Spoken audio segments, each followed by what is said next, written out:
Halo semuanya, ketemu lagi. Kali ini kita akan membahas soal TWK. Untuk itu kita lihat sama-sama yuk. Integritas selalu berkaitan dengan kredibilitas. Oke, dimana kredibilitas ini menyangkut tentang keterampilan atau kemampuan, sedangkan integritas berkaitan dengan integritas. Nah, kalau dilihat dari pengertian integritas dalam Kamus Besar Bahasa Indonesia, integritas itu adalah sebuah sifat, kemudian mutu atau keadaan yang menggambarkan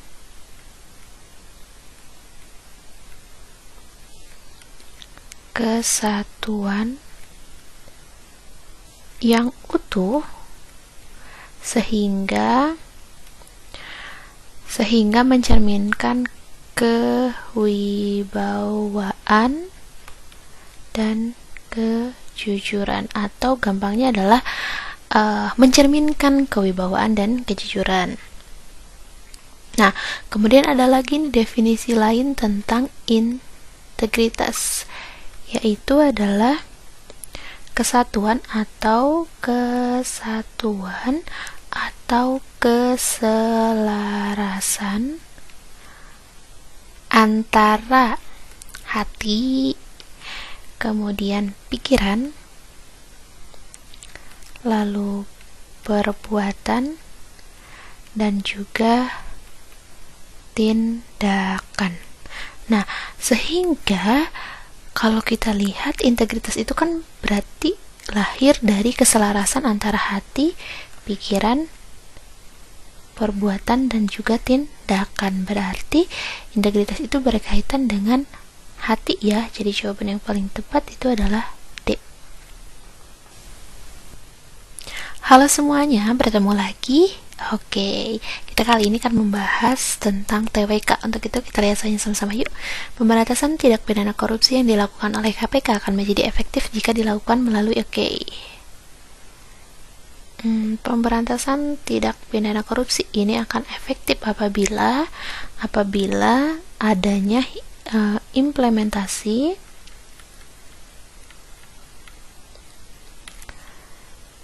dari pencegahan,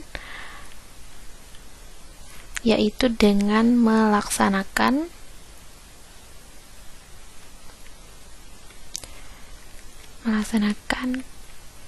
pendidikan anti korupsi sejak dini. Nah, pendidikan anti korupsinya itu seperti apa? Misalkan adanya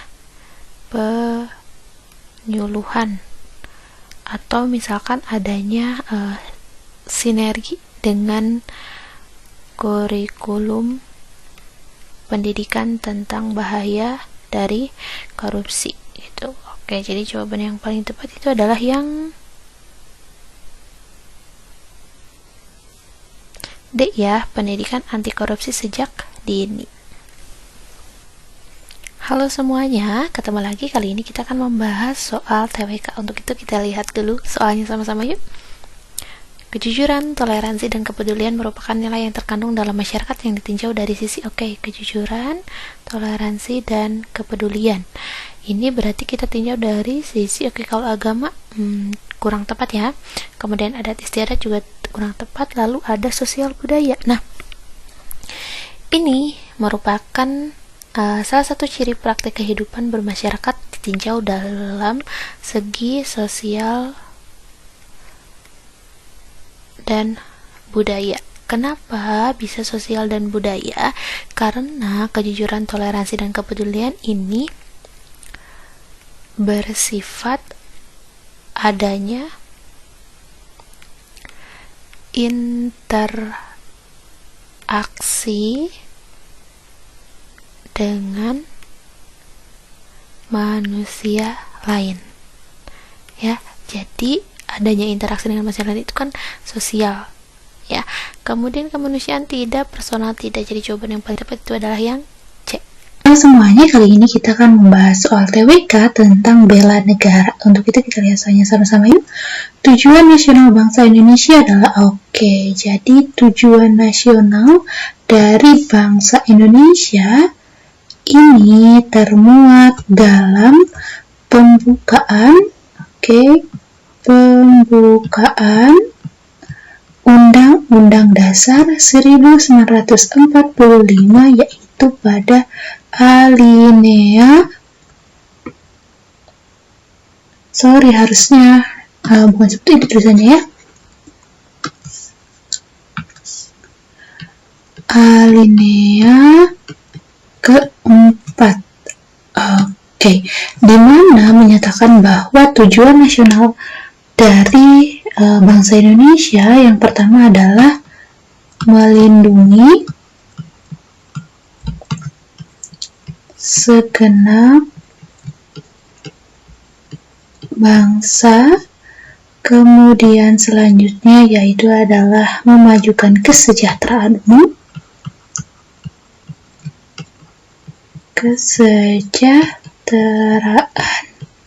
umum,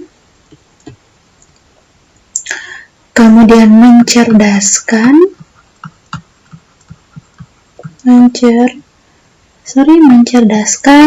kehidupan bangsa, dan juga ikut melaksanakan ketertiban dunia. Kita lihat jawaban yang paling tepat itu adalah yang C. Halo semuanya, kali ini kita akan membahas soal TWK mengenai bela negara. Untuk itu kita lihat soalnya sama-sama yuk. Perkembangan perjuangan kemerdekaan Indonesia mengalami perubahan. Dari gerakan lokalitas sampai pada akhirnya muncul dobrakan kaum muda untuk membentuk organisasi menjadi media perjuangan. Organisasi yang menjadi pelopor pergerakan nasional tersebut ialah jadi pada awalnya sebelum tahun 1900-an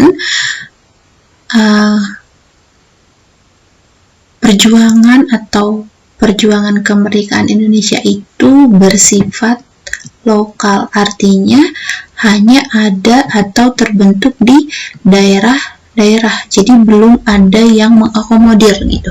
Kemudian setelah tahun 1900-an itu mulai berubah menjadi bersifat nasional. Nah, yang bersifat nasional ini itu melalui sebuah organisasi ya. Jadi kalau yang lokal atau daerah ini biasanya itu dalam bentuk perlawanan atau kekerasan atau peperangan gitu ya. Nah, kalau yang ini lebih ke organisasi atau diplomasi ya. Nah, kemudian siapa sih pelopornya nih yang ada mengenai organisasi, yaitu dipelopori oleh Budi Utomo. Sehingga kalau misalkan ada pertanyaan, siapa sih organisasi pertama atau pelopor dari perjuangan kemerdekaan Indonesia yang bersifat organisasi atau diplomasi, itu adalah Budi Utomo. Walaupun memang pada awalnya Budi Utomo ini didirikan untuk menghimpun dana pelajar gitu ya. Awalnya itu memang untuk menghimpun dana pelajar atau kalau sekarang kita kenal dengan beasiswa. Jadi jawaban yang paling tepat adalah Budi Utomo, ini ejaan lama ya. Halo semuanya, kali ini kita akan membahas soal TWK tentang bela negara. Kita lihat sama-sama soalnya yuk. Nah, ini seharusnya langsung ya. Periode awal kemerdekaan, konsep bela negara diidentikan dengan perang kemerdekaan. Ini pada awal kemerdekaan. Bela negara yaitu dengan perang kemerdekaan. Konsep ini terus berkembang sesuai dengan periodisasinya. Pada tahun 1950 sampai dengan 1960 saat Indonesia mulai menata pemerintahannya, konsep bela negara dipersepsikan sebagai jadi pada tahun 1950 sampai dengan 1960, kalau kita lihat dari sejarah ini banyak terjadi pemberontakan yang berasal dari dalam negeri. Misalkan pemberontakan dari dalam negeri ini memang mengancam integritas bangsa atau persatuan bangsa gitu ya.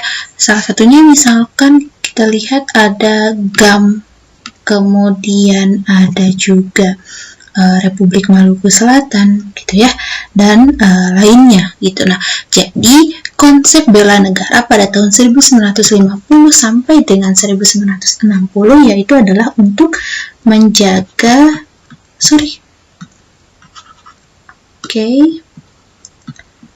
menjaga pertahanan dan keamanan negara dari gerakan pemberontakan.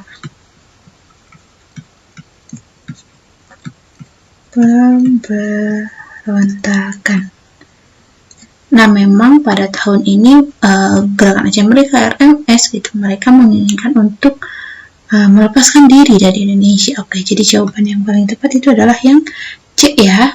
Polrestabes Makassar menangkap pria bernama Yusril 21 tahun yang memukul pacarnya sendiri berkali-kali hingga mengalami luka lebam di wajah. Pelaku diketahui melakukan perbuatannya lantaran kesal ditagih nikah oleh korban. Pelaku dibeku di sekitar tempat kerjanya di Jalan Temanggapa Raya, Kota Makassar, usai anggota menerima laporan polisi korban. Pelaku disebut tidak mau untuk menikahi korban lantaran menuduh pacarnya terlibat dalam jaringan prostitusi online. Perilaku tersebut merupakan penyimpangan daripada sila ke... Oke, sekarang kita langsung saja bahas soal ini. Tentu saja, pokok bahasan yang ada pada teks ini adalah seorang pria yang memukul pacarnya sendiri hingga berkali-kali dan menyebabkan luka lebam di wajah. Tentu saja hal seperti ini adalah hal yang merugikan orang lain, menyakiti orang lain, sampai-sampai di sini ada luka lebam di wajah. Maka hal seperti ini merupakan hal yang tidak manusiawi, tidak memanusiakan manusia, merupakan penyimpangan daripada sila yang kedua, yaitu kemanusiaan yang adil dan beradab. Karena memang pada pengamalan sila yang kedua seharusnya kita mengembangkan butir sikap saling mencintai sama manusia, kemudian mengembangkan sikap saling tenggang rasa dan tepat selera, mengembangkan sikap tidak semena-mena terhadap orang lain, dan menjunjung tinggi nilai-nilai kemanusiaan. Sedangkan tadi memukul pacarnya sendiri hingga terbentuk luka lebam di wajah, hal seperti itu merupakan hal yang melakukan semena-mena terhadap orang lain dan menyimpang daripada sila yang kedua. Oke, maka dari itu jawaban yang paling tepat untuk soal ini adalah jawaban yang B.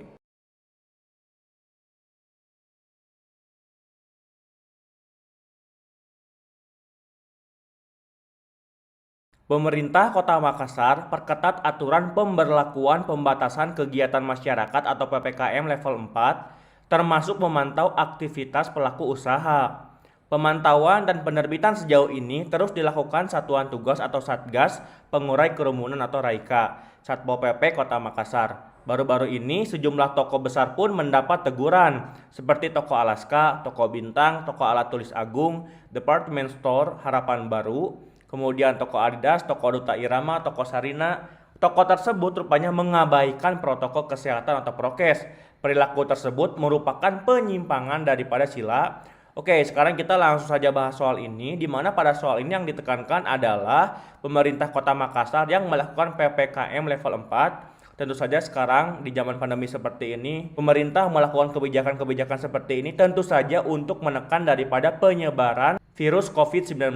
Di mana tentu saja hal seperti ini penyimpangan daripada sila yang kelima. Di mana sila yang kelima itu simbolnya adalah padi dan kapas. Maka jawaban yang paling tepat untuk soal ini adalah jawaban yang B.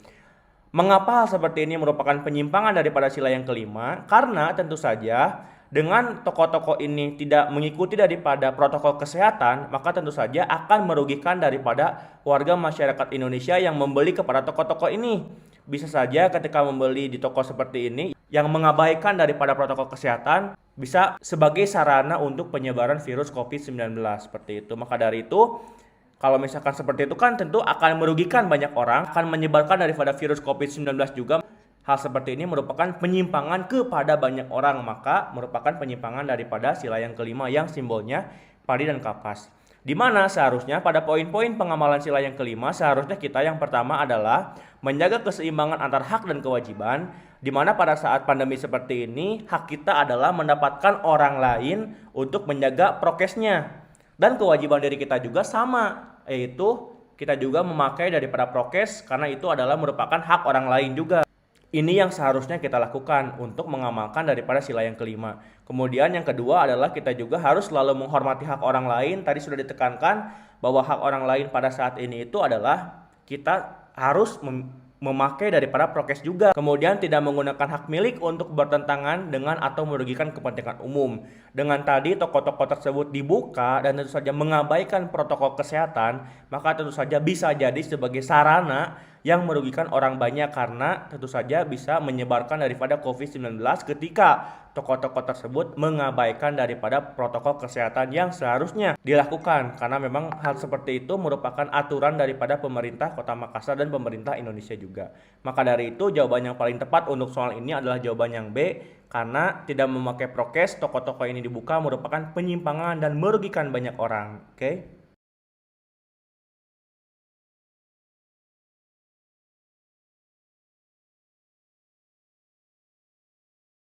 Atlet angkat besi Indonesia, Nurul Akmal, mendapat perlakuan tak menyenangkan setibanya di Indonesia.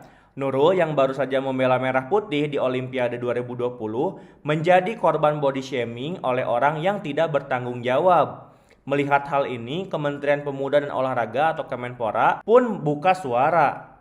Melalui Susmenpora, Gatot S. Dewa Broto, pihaknya mengecap aksi tersebut karena merendahkan seorang olahragawan. Pertanyaannya adalah, perilaku body shaming merupakan penyimpangan daripada sila. Oke, sekarang kita langsung saja bahas soal ini, di mana di cerita teks ini dijelaskan bahwa salah seorang atlet angkat besi Indonesia yang berjuang di Olimpiade 2020 ternyata mendapatkan perlakuan yang tidak menyenangkan, yaitu ada orang yang menghina orang atlet tadi. Tentu saja dengan body shaming seperti ini, dengan menghina orang lain, hal tersebut merupakan penyimpangan daripada sila yang kedua, di mana sila yang kedua itu simbolnya adalah rantai emas. Maka jawaban yang paling tepat untuk soal ini adalah jawaban yang C, yaitu rantai emas, karena memang sila yang kedua itu simbolnya adalah rantai emas. Kenapa hal seperti ini merupakan penyimpangan daripada sila yang kedua? Karena sudah jelas sila yang kedua menjelaskan terkait dengan memanusiakan manusia, bagaimana cara hubungan kita dengan manusia yang lain. Di mana di sini dijelaskan bahwa pada butir-butir pengamalan sila yang kedua seharusnya kita mengembangkan sikap saling mencintai sama manusia. Dengan tadi menghina, tentu saja hal tersebut tidak mencintai. Kemudian mengembangkan sikap saling tenggang rasa dan tepat selera. Seharusnya mereka itu kita puji gitu ya. Mereka adalah pahlawan yang mewakili kita, mewakili bangsa Indonesia untuk berjuang di Olimpiade 2020, tapi ini malah dihina. Kemudian seharusnya kita mengembangkan sikap tidak semena-mena terhadap orang lain. Dengan tadi menghina berarti kita melakukan hal yang semena-mena terhadap orang lain. Kemudian seharusnya kita menjunjung tinggi nilai-nilai kemanusiaan. Tentu saja menghina itu bukan merupakan nilai-nilai daripada kemanusiaan yang baik, seperti itu. Maka dari itu jawaban yang paling tepat untuk soal ini adalah jawaban yang C. Silanya adalah sila yang kedua, tapi simbolnya adalah rantai emas. Oke? Terkait padi dan kapas, ini merupakan simbol daripada sila yang kelima. Kepala banteng merupakan simbol daripada sila yang keempat. Kemudian bintang adalah simbol daripada sila yang pertama. Dan terkait dengan pohon beringin merupakan simbol daripada sila yang ketiga. Oke?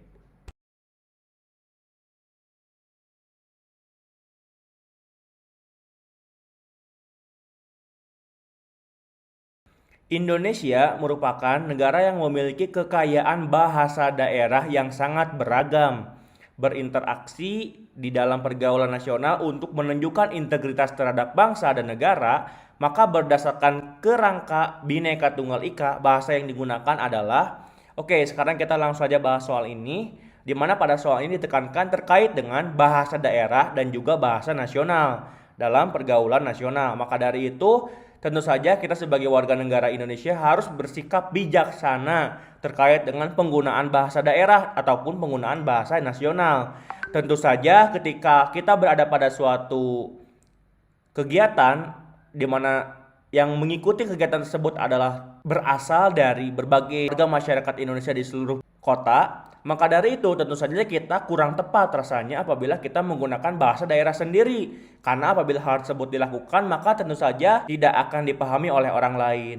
Begitupun sebaliknya, apabila mungkin kita menggunakan bahasa nasional di daerah kita masing-masing, tentu saja kalau seperti itu bisa jadi bahasa daerah yang kita miliki yang seharusnya kita lestarikan malah bisa tergerus, malah bisa menghilang suatu saat karena kita tidak menjaganya dengan baik. Maka dari itu, cara yang paling bijaksana menyikapi hal seperti ini adalah sesuai dengan jawaban yang C. di mana tentu saja menggunakan bahasa Indonesia dalam pergaulan nasional maksudnya adalah misalkan ketika kita berada pada suatu kegiatan di mana diikuti oleh pesertanya itu dari seluruh penjuru wilayah Indonesia, maka tentu saja kita harus menggunakan bahasa Indonesia supaya komunikasi kita bisa diterima oleh orang lain. Dan juga di sini ada kata-kata dengan tetap mengembangkan bahasa daerah. Maksudnya adalah mungkin di suatu tempat ketika kita memang di daerah kita bisa menggunakan bahasa daerah tersebut tanpa tentu saja menghilangkan daripada bahasa daerah tadi, karena memang tadi sudah dijelaskan seharusnya terkait bahasa daerah ini memang harus dilestarikan seperti itu ya. Option A salah, bahasa daerah harus tetap dilestarikan dan digunakan dalam berbagai kesempatan. Ini salah, karena kalau misalkan di sini ada kata-kata bahasa daerah harus tetap dilestarikan, kata yang salahnya adalah digunakan dalam berbagai kesempatan. Maksudnya adalah kalau misalkan kita mengikuti sebuah kegiatan secara nasional, maka kalau misalkan kita sendiri menggunakan bahasa daerah, mungkin orang lain tidak bisa paham terkait dengan apa yang kita omongkan. Kemudian yang B, mengupayakan untuk memasukkan kosakata bahasa daerah ke dalam kosakata bahasa Indonesia. Ini maksudnya adalah memasukkan bahasa daerah kita ke bahasa Indonesia yang menjadi kata baku. Tentu saja hal seperti ini merupakan solusi yang tidak tepat sesuai dengan masalah yang ada pada teks soal ini. Dan ini juga kalau misalkan dipaksakan tentu saja akan sangat banyak sekali langkah-langkah yang harus ditempuh. Kemudian yang D, selalu menggunakan bahasa nasional di berbagai kesempatan. Ini juga terlihat seperti benar, tapi kalau misalkan seperti ini tentu saja bahasa daerah kita tentu saja akan sedikit demi sedikit akan menjadi hilang karena kita tidak melestarikannya, kita tidak menggunakannya. Padahal bisa saja ketika kita sedang berada di daerah kita masing-masing, kita tetap menggunakan bahasa daerah tersebut. Kemudian menggunakan perpaduan antara bahasa Indonesia dengan bahasa daerah dalam pergaulan nasional. Ya kalau misalkan kita berkomunikasi dengan orang banyak yang berasal dari penjuru wilayah kota masing-masing, kemudian kita memadukan antara bahasa Indonesia dengan bahasa daerah kita masing-masing, mungkin bisa jadi komunikasi yang kita berikan itu tidak bisa dicerna oleh orang lain, karena orang lain pun bingung terhadap bahasa daerah yang kita miliki seperti itu. Maka jawaban yang paling bijak untuk soal ini adalah jawaban yang C.